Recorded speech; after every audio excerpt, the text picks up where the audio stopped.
الحمد للہ رب العالمین والصلاۃ والسلام علی رسولہ الکریم، اما بعد۔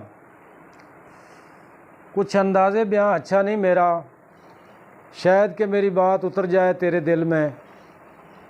تو یہ میرا مضمون ہے، رسول اللہ صلی اللہ علیہ وآلہ وسلم پر وحی اترنا کیوں کر شروع ہوئی۔ تو یہ بخاری کی حدیث ہے 97 نمبر پر، اور لؤلؤ مرجان کی حدیث ہے 99 نمبر پر۔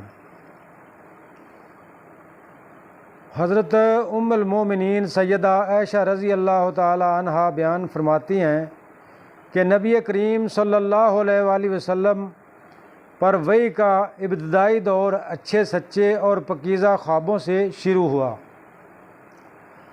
آپ خواب میں جو کچھ دیکھتے وہ صبح کی روشنی کی طرح صحیح اور سچا ثابت ہوتا۔ پھر من جانب قدرت آپ تنہائی پسند ہو گئے، اور آپ نے غار حرا میں خلوت نشینی اختیار کی۔ دن اور رات وہاں مسلسل عبادت، یاد الہی اور ذکر و فکر میں مشغول رہتے، جب تک گھر آنے کو دل نہ چاہتا تو توشہ کھانے پینے کا سامان ہمراہ لے جائے ہوئے تھے۔ وہاں رہتے تو توشہ ختم ہونے پر ہی عالیہ محترمہ سیدہ خدیجہ رضی اللہ تعالی عنہا کے پاس تشریف لاتے اور کچھ توشہ ہمراہ لے کر دوبارہ وہاں جا کر خلوت یزی ہو جاتے۔ یہی طریقہ جاری رہا یہاں تک کہ آپ پر حق منکشف ہو گیا اور آپ غار حرائی میں قیام پذیر تھے۔ اچانک حضرت جبریل علیہ السلام آپ صلی اللہ علیہ وآلہ وسلم کے پاس تشریف حاضر ہوئے اور کہنے لگے کہ اے محمد صلی اللہ علیہ وآلہ وسلم پڑھو۔ آپ نے کہا میں پڑھا ہوا نہیں ہوں، میں پڑھا ہوا نہیں جانتا۔ آپ فرماتے ہیں کہ فرشتے نے مجھے پکڑا اور اتنے زور سے دبوچا کہ میری طاقت جواب دے گئی، پھر مجھے چھوڑ کر کہا کہ پڑھو۔ میں نے پھر وہی جواب دیا کہ میں پڑھا ہوا نہیں ہوں۔ اس پر فرشتے نے مجھ کو نہایت ہی زور سے دبوچا کہ مجھ کو سخت تکلیف محسوس ہوئی۔ پھر اس نے کہا کہ پڑھو۔ میں نے کہا میں پڑھا ہوا نہیں ہوں۔ فرشتے نے تیسری بار مجھ کو پکڑا اور تیسری مرتبہ پھر مجھ کو دبوچا، پھر مجھے چھوڑ دیا اور کہنے لگا کہ پڑھو اپنے رب کے نام کی مدد سے، جس نے پیدا کیا انسان کو خون کی اور پھٹکی سے بنایا۔ پڑھو، اور آپ کا رب بہت ہی مہربانیاں کرنے والا ہے۔ یہ سورہ علق ہے، غالباً 31 نمبر پر ہے۔ پس یہی آیاتیں آپ حضرت جبرائیل علیہ السلام سے سن کر اس حال میں غار حرا سے واپس ہوئے کہ آپ کا دل اس انوکھے واقعہ سے کانپ رہا تھا۔ آپ سیدنا خدیجہ رضی اللہ تعالی عنہا بنت خویلد رضی اللہ تعالی عنہا کے پاس تشریف لائے اور فرمایا کہ مجھے کمبل اڑا دو۔ انہوں نے آپ کو کمبل اڑا دیا۔ جب آپ کا ڈر جاتا رہا تو آپ نے اپنی عالیہ محترمہ سیدہ خدیجہ رضی اللہ تعالی عنہا کو تفصیل کے ساتھ یہ واقعہ سنایا اور فرمانے لگے کہ مجھ کو اب اپنی جان کا خوف ہو گیا ہے۔ آپ کی عالیہ محترمہ سیدہ خدیجہ رضی اللہ تعالی عنہا نے آپ کو تسلی دی اور کہا کہ آپ کا خیال صحیح نہیں ہے، اللہ کی قسم اللہ آپ کو کبھی رسوا نہیں کرے گا۔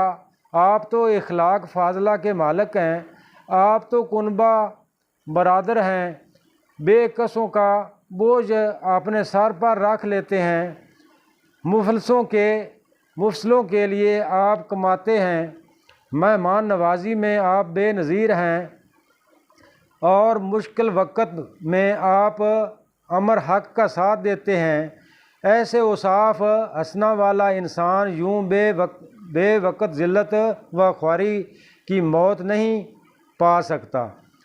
پھر مزید تسلی کے لیے سیدہ خدیجہ رضی اللہ تعالی عنہا آپ کو ورقہ بن نوفل کے پاس لے گئی، جو ان کے چاچا زاد بھائی تھے اور زمانہ جاہلیت میں نصرانی مذہب اختیار کر چکے تھے اور عبرانی زبان کے کاتب بھی تھے، چنانچہ انجیل کو بھی حسب منشائے خداوندی عبرانی زبان میں لکھا کرتے تھے۔ وہ بہت بوڑھے ہو گئے تھے، یہاں تک کہ ان کی بنائی بھی رخصت ہو چکی تھی۔ سیدہ خدیجہ رضی اللہ تعالی عنہا نے ان کے سامنے آپ کے حالات بیان کیے اور کہا کہ اپنے چاچا زاد بھائی اپنے بھتیجے محمد صلی اللہ علیہ وآلہ وسلم کی زبان ذرا ان کی کیفیت سن لیجئے۔ وہ بولے کہ بھتیجے، آپ نے جو کچھ دیکھا ہے اس کی تفصیل سناؤ۔ چنانچہ آپ نے از اول تا آخر پورا واقعہ سنایا، جیسے سن کر ورقہ بے اختیار ہو کر بول اٹھے کہ یہ تو وہی ناموس معزز ارزاں فرشتہ ہے جسے اللہ نے سیدنا موسیٰ علیہ السلام پر وحی دے کر بھیجا تھا۔ کاش میں آپ کے اس عہد نبوت کے شروع ہونے پر جوان عمر ہوتا، کاش میں اس وقت تک زندہ رہتا جب آپ کی قوم آپ کو اس شہر سے نکال دے گی۔ رسول اللہ صلی اللہ علیہ وآلہ وسلم نے یہ سن کر تعجب سے پوچھا کہ یہ کیا وہ لوگ مجھ کو نکال دیں گے، حالانکہ میں تو ان میں صادق اور امین و مقبول ہوں؟ ورقہ بولا، ہاں یہ سب کچھ سچ ہے، مگر جو شخص بھی آپ کی طرح امر حق لے کر آیا، لوگ اس کے دشمن ہی ہو گئے۔ اگر مجھے آپ کی نبوت کا وہ زمانہ مل جائے تو میں آپ کی پوری مدد کروں گا۔ تو آگے فرمایا، یہ حدیث بخاری کی ختم ہو گئی اور آگے شروع ہو رہی ہے 100 نمبر پہ سیدنا جابر رضی اللہ تعالی حضرت جابر بن عبداللہ انصاری رضی اللہ تعالی عنہ کی حدیث، جو صحیح بخاری میں 3 نمبر پر ہے۔ سیدنا جابر بن عبداللہ انصاری رضی اللہ تعالی عنہ فرماتے ہیں کہ رسول اللہ صلی اللہ علیہ وآلہ وسلم نے وحی کے رک جانے کے زمانے کے حالات بیان کرتے ہوئے فرمایا کہ ایک روز میں چلا جا رہا تھا کہ اچانک میں نے آسمان کی طرف ایک آواز سنی اور میں نے اپنا سر آسمان کی طرف اٹھایا، کیا دیکھتا ہوں کہ وہی فرشتہ جو میرے پاس غار حرا میں آیا تھا، وہ آسمان و زمین کے بیچ میں ایک کرسی پر بیٹھا ہوا ہے۔ میں اس سے ڈر گیا اور گھر آنے پر میں نے پھر کمبل اوڑھنے کی خواہش ظاہر کی۔ اس وقت اللہ تعالیٰ کی طرف سے یہ آیات نازل ہوئی، اے خلاف اوڑھ کر لیٹنے والے، اٹھ کھڑا ہو اور لوگوں کو عذاب الہی سے ڈرا اور اپنے رب کی بڑائی بیان کر اور اپنے کپڑوں کو پاک صاف رکھ اور گندگی سے دور رہا۔ المدثر آیت نمبر 51۔ اس کے بعد وہی تیزی کے ساتھ بے در پہ در آنے لگی۔ سیدنا جابر بن عبداللہ بن عمر بن حرام انصاری رضی اللہ تعالی بڑے مشدد اور امام تھے، اور ابو عبداللہ اور عبد الرحمن کنیت تھی۔ بدر کے علاوہ انہیں غزوات میں شریک ہوئے، اپنے زمانہ میں مدینہ میں مفتی رہے، مسجد نبوی میں درس و تدریس اور افتاء کی مجلس لگایا کرتے تھے۔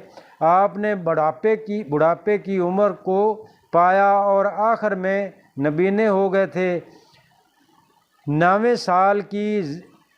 سال کی زندگی پائی اور 74 ہجری میں مدینہ منورہ میں فوت ہوئے۔ 11,540 حدیث کے راوی ہیں۔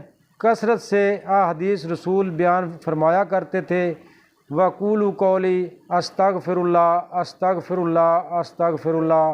تو آخر میں بات یہ کرنے لگا ہوں، جو میں نے ٹوٹے پھوٹے الفاظ بیان کیے ہیں، اللہ تبارک و تعالیٰ سے دعا ہے کہ اللہ اپنی بارگاہ میں قبول فرمائے۔ وقولوا قولی استغفر اللہ استغفر اللہ استغفر اللہ۔